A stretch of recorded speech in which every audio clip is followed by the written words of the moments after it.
Kris Draper is the victim, and it was a rotten shot right from behind. Can you describe the pain after being hit by Lemieux? When you suffered a broken jaw, fractured cheekbone, broken nose? Yeah, I can honestly say that one hurt. Welcome back to the BOBcast. I'm your host, Bob Riney, President and CEO of Henry Ford Health, and I am thrilled to have you joining us today. The BOBcast is where Detroit's future comes into view. It is where you'll hear the big ideas, bold voices, and crucial conversations that are shaping our city, our region, and beyond. Real and unapologetically focused on creating a stronger, more vibrant future. With grit and grace, this podcast introduces you to the relentless visionaries who are driving change and tackling some of the biggest challenges we face today. Usually every guest I have is someone that I've had a chance to get to know, but today is a special thrill because it's someone that I've got to watch, someone that I've got to admire as a fan of the Red Wings, but certainly haven't had a chance to meet personally until today. So welcome, Kris Draper, to the BOBcast. Bob, thanks. I appreciate it. If I knew you were this nice and this complimentary, we'd have a great friendship years ago.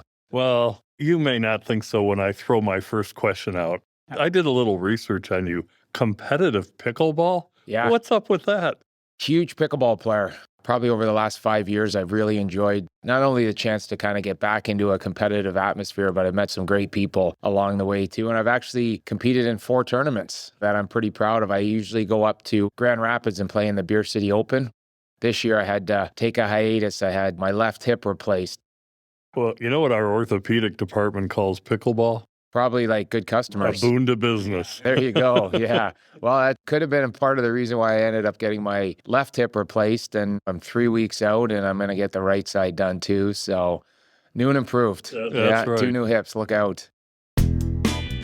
Let's go to something close to home. Henry Ford Health, the organization I have the privilege of being the CEO of, became the official team physicians of the Detroit Red Wings in October of 2024. From your perspective as someone who's so deeply involved with the team, what's the partnership meant so far and what excites you most about it going forward? When any of our players get hurt or medically need anything, we know they're in tremendous hands and we know they're going to get top-notch care and just as important, top-notch recovery to get back sooner rather than later. As a Red Wings fan, I've had the privilege of being in what was at the time Joe Louis Arena while the Cup was held up on a couple occasions and even was in Pittsburgh when the Wings took the Stanley Cup there. 10 seconds to go. Gonchar flip one. It's off the glove of Lidstrom. Sent back out to center ice off Cleary. Gonchar turns it around. It is brought right back in. A little pass to the front back in. And that's it! The Detroit Red Wings, for the 4th time in 11 years, are the Stanley Detroit sports fans are incredibly loyal, but they're not afraid to boo when they're frustrated. When you see the fans turn out of frustration, what impacts that have on the players, the coaches? It has to be hard. Obviously, I was very fortunate not to go through that. You know, I can't sit there and lie to the players and tell them I know what you're going through because I never did. We were very fortunate, the run that we had. But the one thing that we did do is, 25 years consecutively into the playoffs, which is unheard of in professional sports. We went on an incredible tear through that time, won 4 Stanley Cups, which was incredible to be a part of. But with that said, you knew that one day it was going to catch up to us. But the draft lottery certainly hasn't helped us out. It's shocking that every year we either stay the same or drop. We haven't had 1st, 2nd, 3rd overall picks. We haven't had opportunities to even swing at generational players that have come through the draft. With that said, I think we have some exciting young players. I can tell you right now, the people that are in charge of this organization, nobody burns for it more than Steve Yzerman and ourselves. And it's something that he went through as a player and is kind of going through it again as a general manager. But the passion and dedication and hard work and loyalty that Stevie has to the Detroit Red Wings, it's going to pay off. Let's segue to Kris Draper, the leader, because, you play an important role in the Red Wings office now. At what point did you start thinking that you could go from an incredible player and a leader on the ice to a leader behind the scenes? As I was kind of getting a little bit older and realizing that my career was going to come to an end, I just kind of started, talking to Ken Holland a little bit more about post-career stuff and kind of listening to him and Jim Nill and Jim Devillano and their stories and what they've done and how they've built a team. And I kind of started thinking that maybe this is something for me. I knew I wanted to stay into the game. I wasn't quite sure. Coaching, I saw the hours the coaches put in and the travel. It's a lot. And I had a young family at the time, and after missing a lot of birthdays and mini-mite hockey games and dance recitals and skating recitals, I owed it to my family. It's time to be a dad as well as think of post-career. And talking to Kenny, he goes, if you don't want to get into coaching, you can get into player development where you work with young players and prospects. You can get into scouting if that's something you enjoy doing. And then I just finished my second year as assistant general manager, which when Stevie brought me into his office and offered me that position. I want to see the Detroit Red Wings back in the playoffs. I want to see the Detroit Red Wings going on playoff runs, giving these young players the opportunity that I had. Still run into people that talk about the 97 Cup of ending the drought and then obviously going back to back and how special that was and how emotional that was with Vladdy and the accident. Vladimir Konstantinov of the Stanley Cup champion Detroit Red Wings is in serious condition. The stretch limousine struck the tree with such impact, the front part of the car caved in. All of the occupants may have been trapped inside. And then in 2002, when we put together arguably one of the greatest teams ever assembled and the pressure that was on that team, and we were able to turn that into a Stanley Cup. To another Stanley Cup for Detroit, 2002. Yes, sir.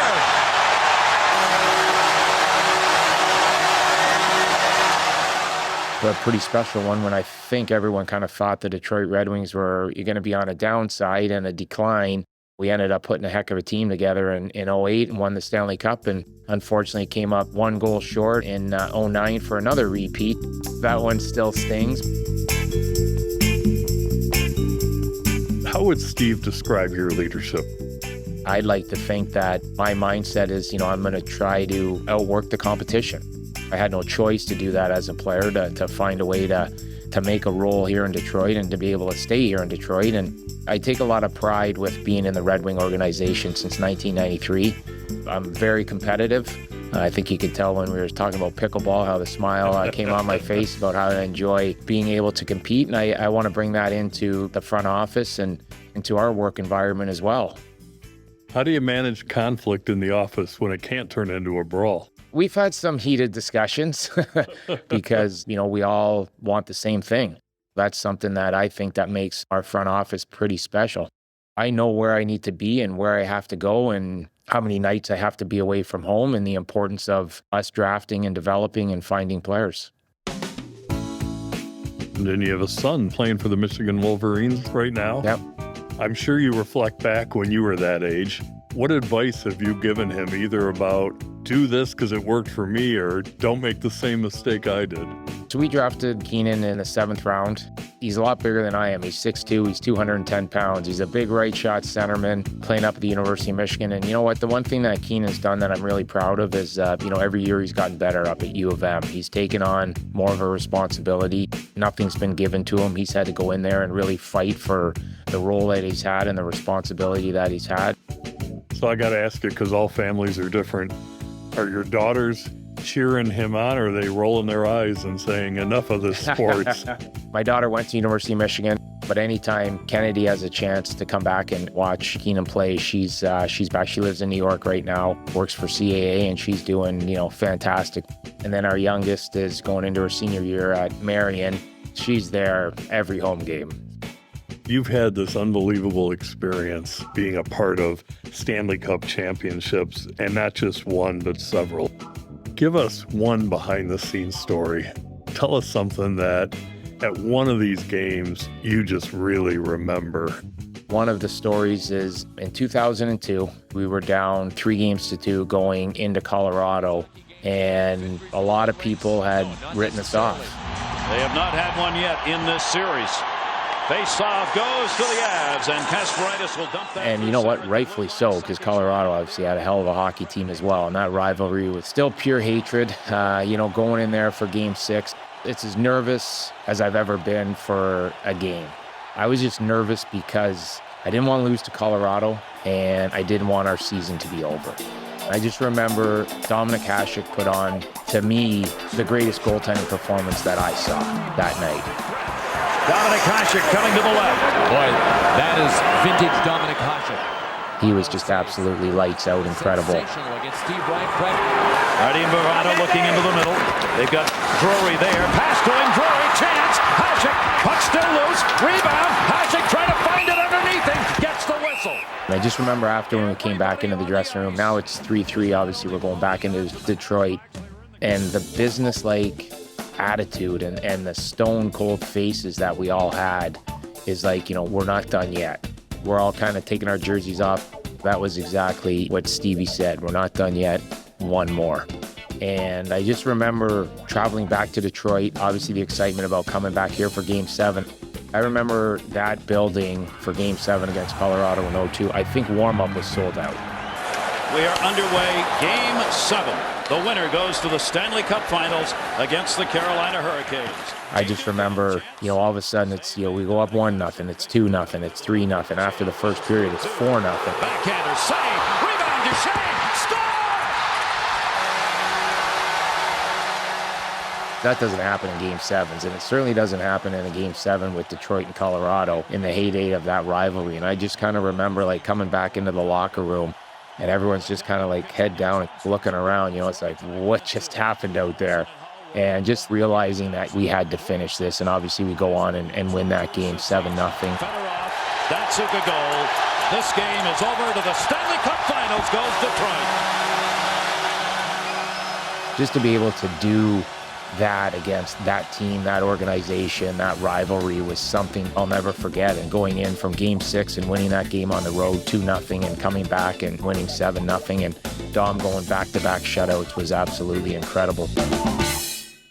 Detroit's a lot of things, but boy, it has a love affair with its teams, and the parade and the celebration afterwards were epic.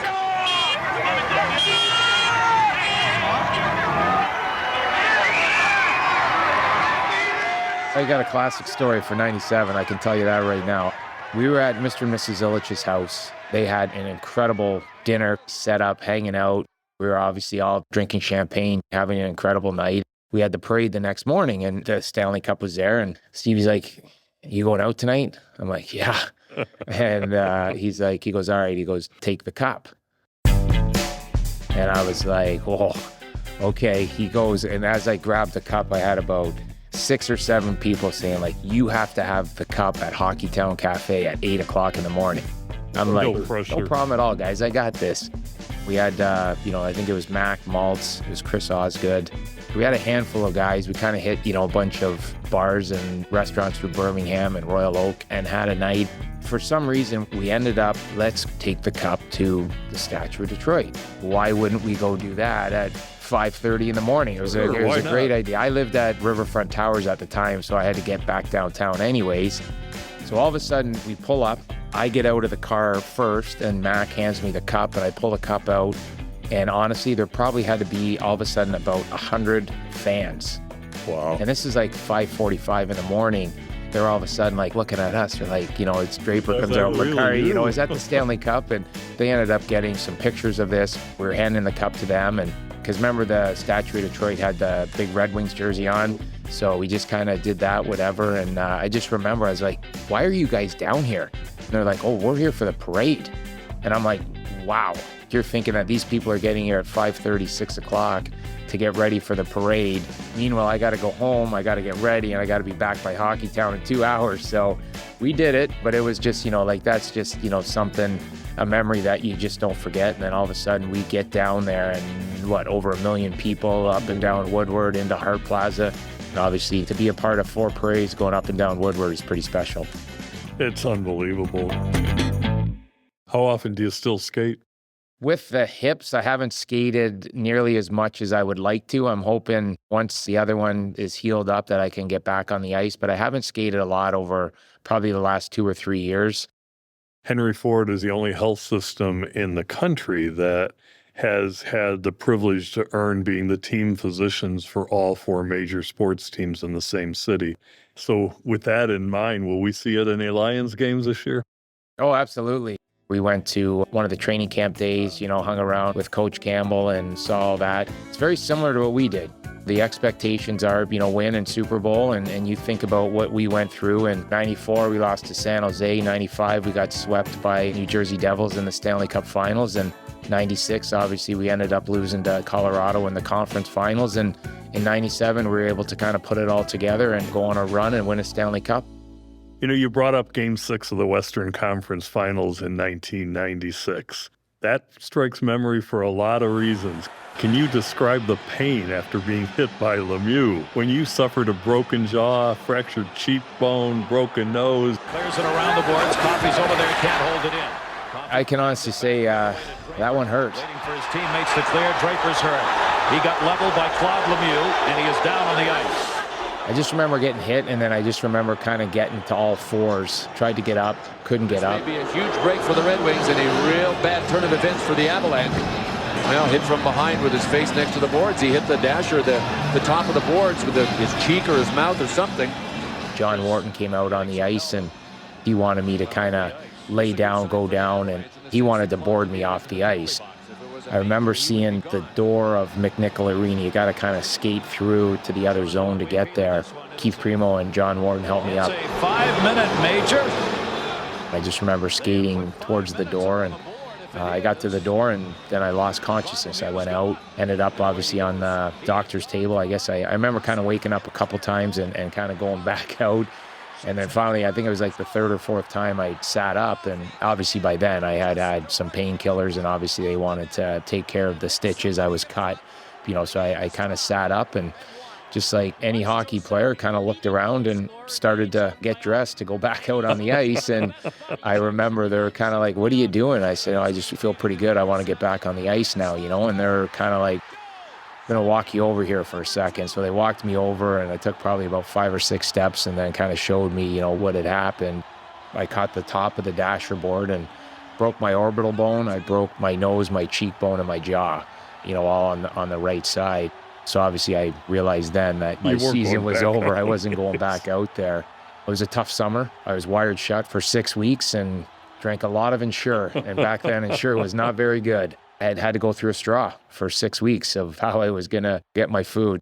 That set up that amazing brawl that we all know went down in history. Darren McCarty gets his shots in at Claude Lemieux.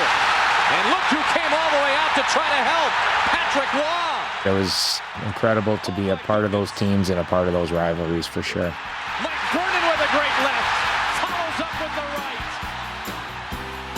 They are on their feet here at Joe Louis Arena. We talk about this city with grit, resilience, determination, and authenticity, and you represent all of that.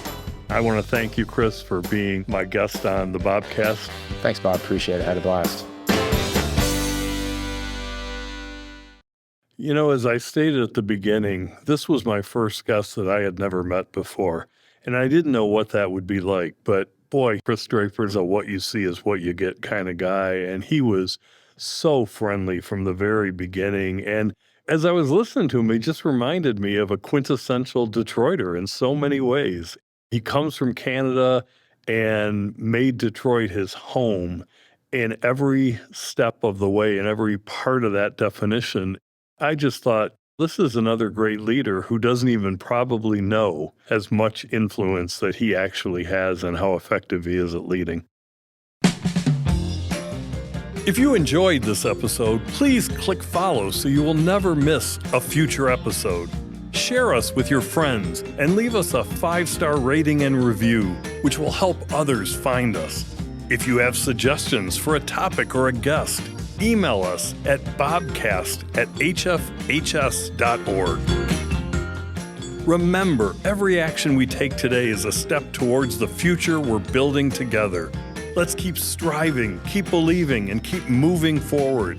Let's use positive momentum to carry us through an era that's filled with troubling questions. Until next time, take care and keep making a difference.